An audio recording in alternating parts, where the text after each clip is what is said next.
कैसे हैं आप सभी। हमारी जो रेलवे की हिस्ट्री की क्लास रहने वाली है आज की, आरपीएफ, एसआई और कांस्टेबल की। ठीक है, इस क्लास में भी हम क्वेश्चंस करेंगे। लगभग क्वेश्चन है वो सारे के सारे जो क्वेश्चन हैं आए हुए क्वेश्चंस हैं। ठीक है, अच्छे क्वेश्चन है। तो पहला क्वेश्चन क्या है हमारा? पहला क्वेश्चन है, किसने धर्म विजय धार्मिकता द्वारा विजय की नीति विकसित की? बिंदुसार ने, महेंद्र ने, अशोक ने, बिंबिसार ने। तो किसने की धार्मिकता, धर्म विजय धार्मिकता द्वारा विजय, धर्म विजय धार्मिकता द्वारा विजय की नीति विकसित की? किसने की? अशोक ने। तो सी ऑप्शन आपका इसका जो है करेक्ट आंसर होगा। ठीक है, अशोक ने धर्म विजय धार्मिकता द्वारा विजय की नीति विकसित की।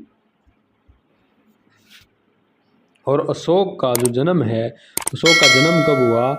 अशोक का जन्म हुआ 304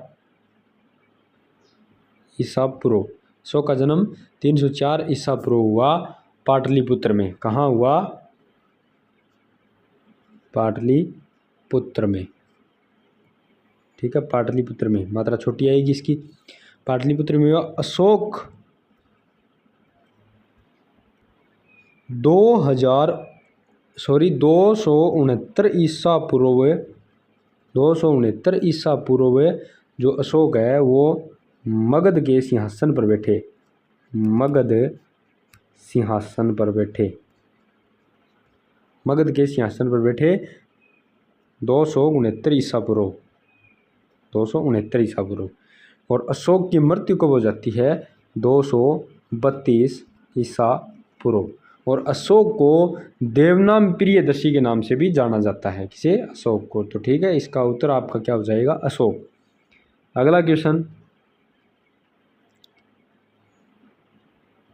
अगला क्वेश्चन है, प्रसिद्ध कलिंग युद्ध ने सम्राट अशोक को युद्ध छोड़ने और बौद्ध धर्म अपनाने के लिए प्रेरित किया गया था। यह युद्ध उड़ीसा में कब लड़ा गया? यानी कलिंग का युद्ध कब लड़ा गया? कहाँ लड़ा गया था? उड़ीसा के अंदर लड़ा गया था। ठीक है, कब लड़ा गया था? कलिंग का युद्ध कब हुआ? कलिंग का युद्ध लड़ा गया था आपका 261 ईसा पूर्व। तो ये ऑप्शन आपका इसका जो करेक्ट आंसर होगा 261 ईसा पूर्व लड़ा गया था। ठीक है, अब कलिंग का युद्ध कब हुआ? 261 ईसा पूर्व। और कलिंग के युद्ध के अंदर जो सम्राट अशोक ने युद्ध छोड़ने और बौद्ध धर्म अपनाने का फैसला लिया। कलिंग के युद्ध के अंदर भयंकर नर संहार हुआ, उसे देखकर अशोक ने यह निर्णय लिया। और जो ये युद्ध हुआ था कलिंग का युद्ध, ये किन किन के मध्य हुआ था? ये अशोक के मध्य, अशोक और कलिंग के राजा पद्मनाभ के मध्य, कलिंग के राजा पद्मनाभ के मध्य, अशोक और कलिंग के राजा पद्मनाभ के मध्य ये युद्ध हुआ था। और इस युद्ध के अंदर अशोक की विजय का वर्णन मिलता है, वो अशोक के 13वें शिलालेख में मिलता है। कौन से शिलालेख में? 13वें में। ठीक है, अगला क्वेश्चन,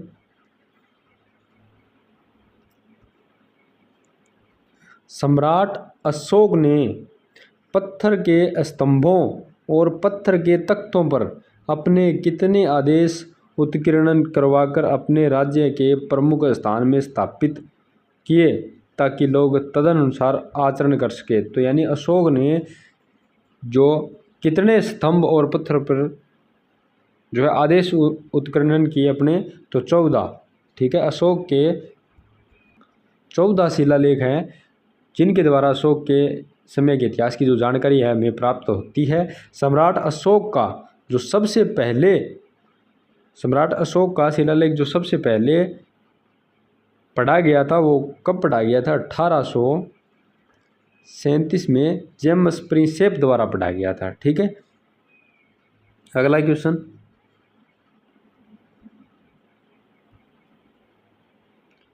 अगला क्वेश्चन है, हर्यक वंश का संस्थापक था।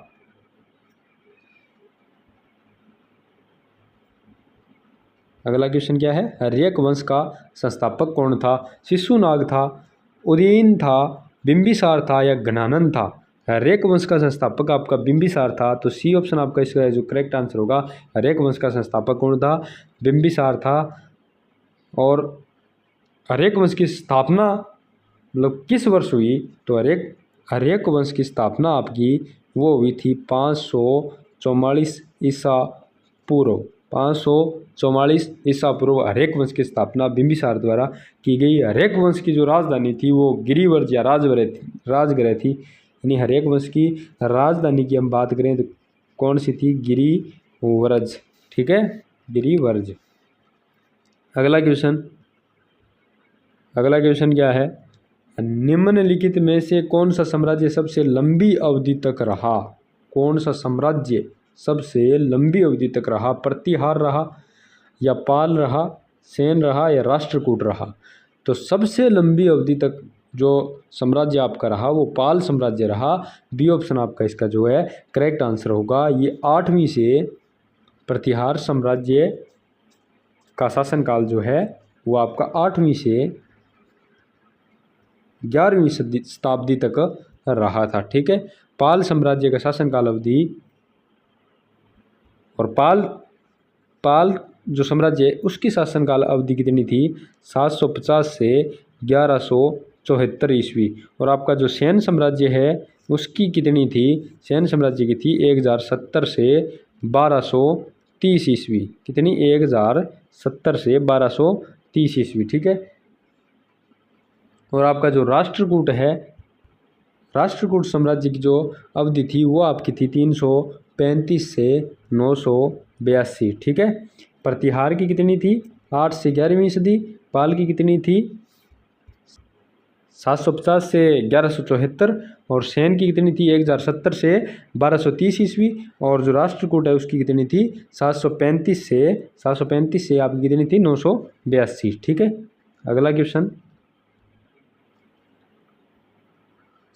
अगला क्वेश्चन है 7 वाहनों द्वारा प्रयोग किया जाने वाला तांबा और चांदी का मिश्रण क्या कहलाता था? तांबा और चांदी का मिश्रण है वो आपका क्या कहलाता था? 7 वाहनों द्वारा प्रयोग किए जाने वाला।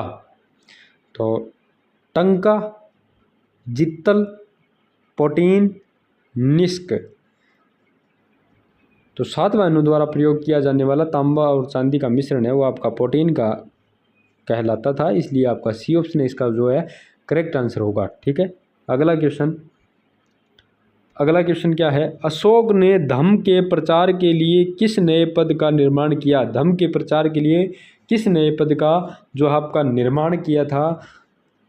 समाहर्ता, राजुकास, बोधिसत्व, धम्म महामात्र।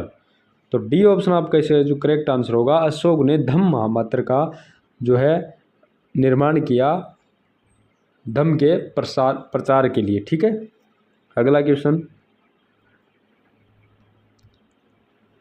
क्या है? कौटिल्य का अर्थशास्त्र हमें किस वंश के प्रशासन के बारे में जानकारी देता है? कौटिल्य का अर्थशास्त्र हमें किस वंश के प्रशासन के बारे में जानकारी देता है? गुप्त वंश, मौर्य वंश, प्रतिहार वंश, या राष्ट्रकूट वंश? तो किस वंश के बारे में जानकारी देता है कौटिल्य का अर्थशास्त्र? कौटिल्य का अर्थशास्त्र हमें जानकारी देता है मौर्य वंश के बारे में। तो बी ऑप्शन आपका इसका जो करेक्ट आंसर होगा। कौटिल्य का अर्थशास्त्र हमें मौर्य वंश के बारे में जानकारी देता है। ठीक है, अगला क्वेश्चन है अशोक के शासनकाल की सबसे महत्वपूर्ण घटना कलिंग आधुनिक युग में किस पर विजय थी जो उनके जीवन का एक महत्वपूर्ण परिवर्तन सिद्ध हुआ? असम की थी, झारखंड, बिहार, उड़ीसा। तो इसका जो आपका करेक्ट आंसर है वो डी ऑप्शन आपका इसका करेक्ट आंसर है, उड़ीसा। ठीक है, अशोक के शासनकाल की सबसे महत्वपूर्ण घटना कलिंग आधुनिक युद्ध है, उड़ीसा पर विजय थी। ठीक है, अगला क्वेश्चन। आज की क्लास में इतना ही है, मिलते हैं अगली क्लास के अंदर। सारे के सारे जो क्वेश्चन है वो आपके आए हुए क्वेश्चन है रेलवे के अंदर। ठीक है, तो आप इन्हें अच्छे से पढ़ लेना, अच्छे क्वेश्चन है सारे के सारे।